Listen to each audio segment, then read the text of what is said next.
In this video, I'm going to show you how to use the Conform to Session Tempo button in the workspace.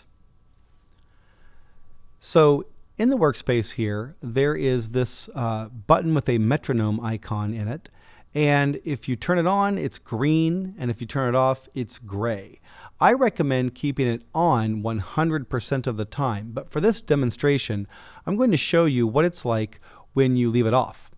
So here we have this session, and the current tempo of this session is 130 beats per minute. And this is what it sounds like.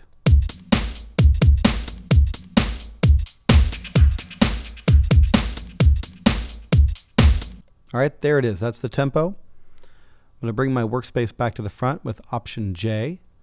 And then I'm going to look at these African percussion loops that I've selected here.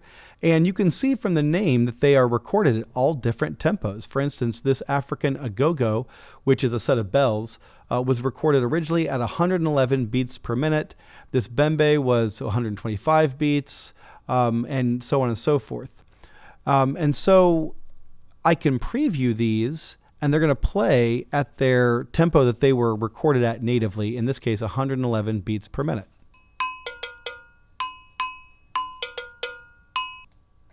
If I turn the Conform to Session tempo on, this will now play at 130 beats a minute, much faster. All right. If I turn this off again and I drag this file in, it will not conform to the tempo of this session. Now you can see here, according to the duration information, it's supposed to be a 2-bar loop, okay?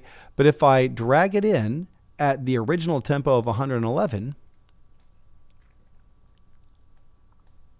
then you can see it is not 2 bars. It's longer than 2 bars. It's 2 bars and a little bit into the bar 3.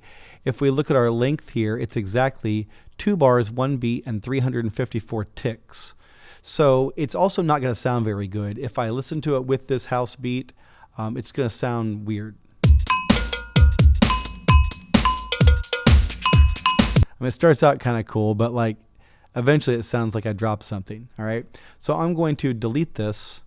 It's out of time. Don't want it. This time I'm going to press this Conform to Session tempo button and just drag it in again.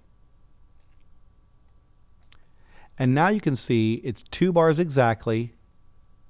You can see that the transients, the spikes in the waveform, line up better with the grid lines, although it is being played slightly ahead of the beat, and that's fine, but it's very regular. Let's listen to how it sounds now.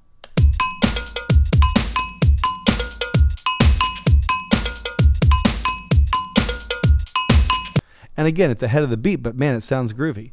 So that's what the Conform to Session tempo button does. It can't really affect the key. So if you have like a synth loop or a guitar loop that's in the wrong key, it's not going to do anything for that. But rhythmically, it will make all of the loops that you import play at the session tempo. And there are some limits to that, right? If you try to stretch something too much, it's not going to sound that great. But in general, it's very good practice to just have this on all the time.